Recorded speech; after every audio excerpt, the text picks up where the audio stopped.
আপোনালোকৰ নাম্বৰ জমা দিলে আমি আনন্দিত হওঁ।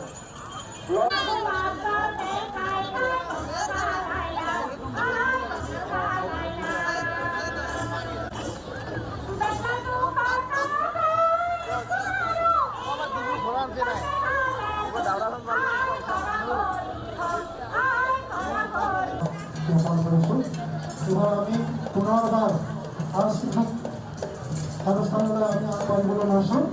প্ৰথমে আমি বিহু নাচটো তেখেতসকলৰ নৃত্য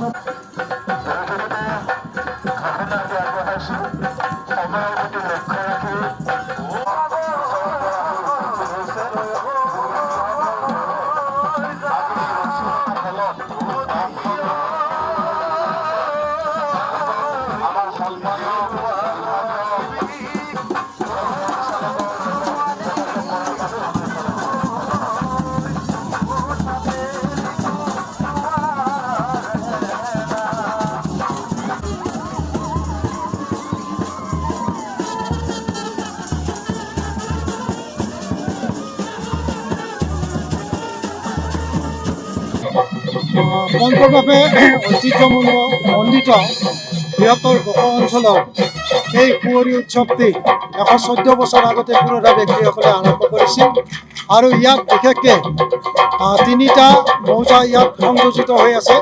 বক মৌজা পৰিষদ, বক 1 নং খাৰিজা ৰাইজ, বক 2 নং খাৰিজা ৰাইজ আৰু পূৰ্বৰে পৰা পুৰোধা ব্যক্তিসকলে এই অনুষ্ঠান বৃহত্তৰ বক অঞ্চলৰ জাতি বৰ্ণ নিৰ্বিশেষে ইয়াত মহামিলনৰ তীৰ্থ হিচাপে আজিৰ এই 6 বহাগত প্ৰত্যেক বছৰেই এই অনুষ্ঠানখন পালন কৰা হৈছে। ইয়াৰ লগতে ধৰ্মীয় দৃষ্টিভংগীও লক্ষ্য কৰা যায়।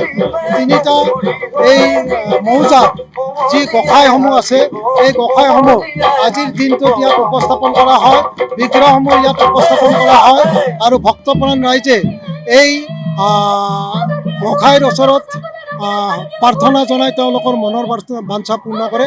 লগতে আজিৰ এই 6 বহাগ 7 বিহু, এই 7 বিহুটো আচলতে কুঁৱৰী উৎসৱৰ লগত সংগতি ৰাখি 31 চ'ততেই পাৰ্বতী থানৰ মেলা আৰম্ভ হয় আৰু এই পাৰ্বতী থানৰ মেলা আৰম্ভ হোৱাৰ লগে লগে 1, 2, 3 বহাগত বক আঞ্চলিক ৰঙালী বিহুৱে উদযাপন কৰে।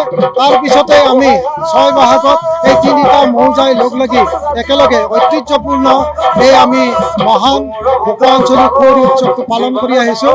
এই জেগাতে আমি সমগ্ৰ অসমবাসী ৰাইজৰ লগতে আজি আমাৰ ইয়াত উপস্থিত হোৱা সমগ্ৰ ৰাইজৰ মংগলৰ কাৰণে আমি এই উৎসৱ পালন কৰিছোঁ। লগতে আপোনালোকৰ এই সংবাদ মহলকো আমি এই চাপতে ৰঙালী বিহুৰ অলপ যাচি সকলোৰে মংগল কামনা কৰি আমাৰ এই বিহু এই উৎসৱ পালন কৰিবলৈ লৈছোঁ।